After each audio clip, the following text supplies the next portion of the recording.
Hi, this is Sarah Reese from Polk County Public Health here to provide you with a COVID update. You may have heard from the news media that we have another new exciting moment related to vaccine distribution. This past week, Janssen COVID vaccine, sometimes known as the Johnson & Johnson vaccine, was approved by the FDA for an emergency use authorization, which would be similar to what the other two vaccines, Pfizer and Moderna, received back in December. So now, across Minnesota and the United States, we will have access to 3 different types of COVID-19 vaccine, Pfizer and Moderna, as well as the Janssen, or sometimes known as Johnson & Johnson vaccine. All 3 vaccines are preservative-free, but one thing that's different is that the Johnson & Johnson vaccine, the Janssen vaccine, is a 1-dose series instead of a 2-dose series like Pfizer and Moderna.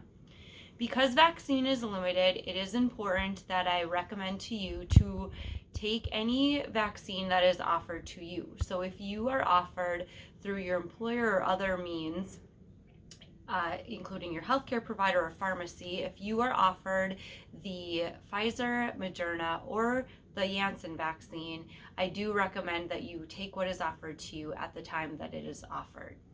With that, we are also excited to share about Minnesota's guidance that was updated for the allocation and prioritizing of vaccine distribution. We anticipate that more vaccine will be made available in the coming weeks, and so Minnesota Department of Health and its partners have put out the plans for phases 1B, 1C, and 2.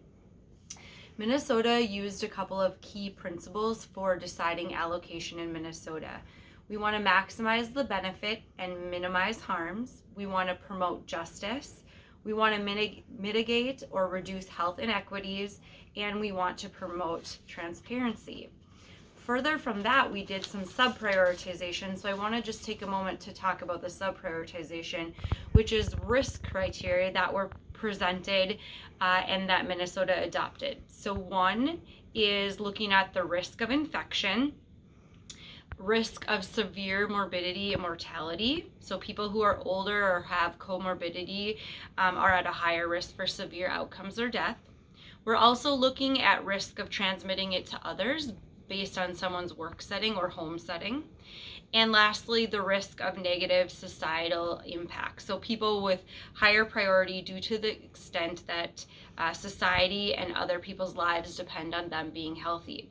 So those 4 areas are sub-prioritization factors that Minnesota used in deciding its way in which we will prioritize 1B. So earlier this week, the governor shared his plan for the next phases and priority groups. Currently, though, we are still working on phase 1B, what we would call tier 1, which is individuals who are age 65 and older, school, e-learning through grade 12, school staff, as well as child care providers, and certainly not to forget our 1A healthcare worker group.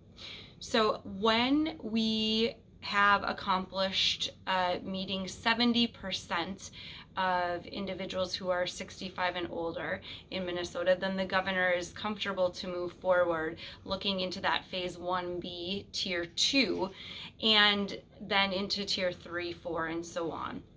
And so there is detailed information about the next tiers, and right now we are working to make sure that people in that first tier, again age 65 and older, school and child care workers and healthcare workers, have access to vaccine across the state, and then we will expand eligibility when that has been completed.